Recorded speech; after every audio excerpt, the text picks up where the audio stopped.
the fact you guys couldn't do some of the things you had been doing for 11 straight weeks. Did that have to do with the quality of the team you were playing against today, or was there maybe more to it than just that? That certainly is a big part of it. Yeah, I mean, they're a good football team, had a good plan against us, and came out and executed. Yeah, I mean, it's tough in a game like this. I mean, it's this time of year, and yeah, you got injuries and guys banged up. I mean, both sides are dealing with it and trying to deal with it. So it's certainly not an excuse. Yeah, they came out and yeah, I mean, altogether they won better, executed better, and certainly had a good plan versus us, and we weren't able to make the adjustments fast enough. You know, everybody's got the injuries, Alex, but Jeremy really is a dimension of your team that changes things. It seems like. I mean, can you speak to that? Did you feel like without him at full go? I mean, it was tough. We didn't know, and he tried. Hats off to him. I appreciate him for going out there and trying to go. I mean, no one expected it, and pretty gutty of him try to go out there and do it. It's tough. I mean, yeah, certainly a player like him, I mean, adds another dimension there. With Kelsey and him and the running game and the other guys as well, it's tough to, you can't help with everybody, and you find the one-on-one, and that's kind of been, for the whole year, the bit of the cat and mouse. You see where they're emphasizing on and go away from it. So yeah, it's tough, but like I said, I mean, at this time, every team's got them. Every team's dealing with it. Alex, the clock management late in the game. Yeah. It didn't look like you guys were playing with a real sense of urgency there. Was I wrong? Yeah, it's a fine line. I felt like we were. It's a fine line of, we were down numbers there at receiver. We only had 3 there at the end, and those guys going and doing the best they can. And then it's a fine line of getting into the best play versus just keep going at the line of scrimmage. Certainly would have been nice there to get a score before the 2-minute warning. Would have helped, tremendously with 3 timeouts. That probably hurt us there. Having an opportunity, probably could have just kicked off and go for the stop, and would have had decent field position potentially with the 3 timeouts, but definitely hurt us there not being able to get that off before the 2-minute. Yeah, I mean, yeah, and then came out of the huddle and had the penalty, which didn't do us a lot of good.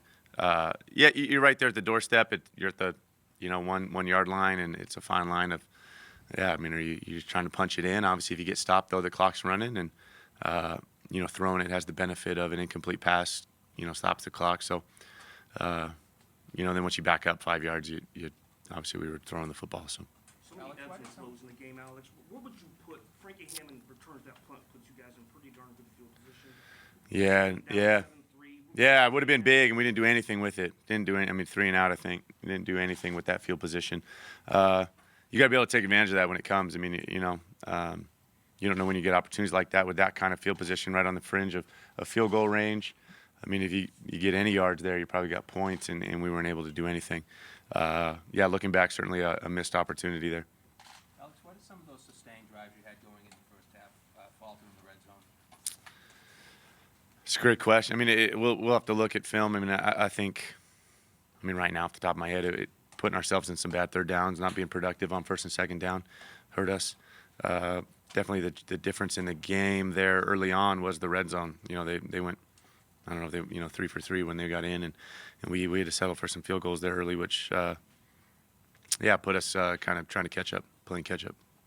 Alex, what that third? I think it was 3rd and 7 in the middle of the 3rd quarter where you had the great escape. Like, can you just flash back through that and what you saw? Yeah. And how much do you think that might be a catalyst at that point? Yeah, I mean they're good. They're good up front, and they present a lot of different looks and fronts, and they do a bunch of different stuff. They're really well coached, and they're good players, and they do it well. So, and at that point, yeah, 3rd and 7. I was just trying to make a play, not really even thinking, to be totally honest with you. You're just back there reacting.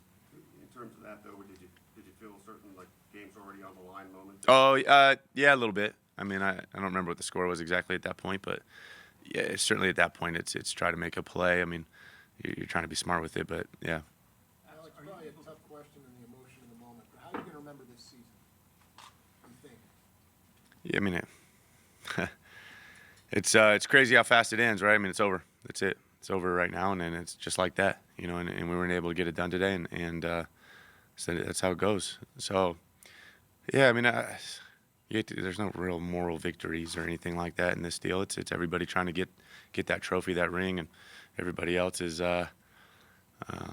wishing they'd have done something different. And certainly the hole we dug ourselves put us at a disadvantage and in the wild card spot. But it was something to battle back for that. But yeah, you're left kind of with what ifs. Looking back. You talk about the what ifs and where you want to go. Are you able to? Is it too early to put into context like how close you think you are to being where you want to go? Yeah, I mean, I think if anything that this team has the confidence. Certainly there's going to be changes this year. There's changes for every team every offseason, but I think the core of this team feels that when we play our game, we play the way we're capable of. That we can play and beat anybody. I think if anything this year's taught us, though, it's the preparation and the mindset and all the little things that go into that, and those oftentimes are the difference makers. What do you lose without Doug Peterson? Yeah, I mean, obviously, I know he interviewed for the job, and you hear all the reports and this and that. Obviously, all of it unofficial. If that's the case, happy for him. He's a real deal. Really, really, really good coach. I think he's gonna be a great head coach if that's the case. Just has that quality about him. That coolness that can relate to players. I think he'll be great at it. So if it is the case, which it sounds like, really excited for him.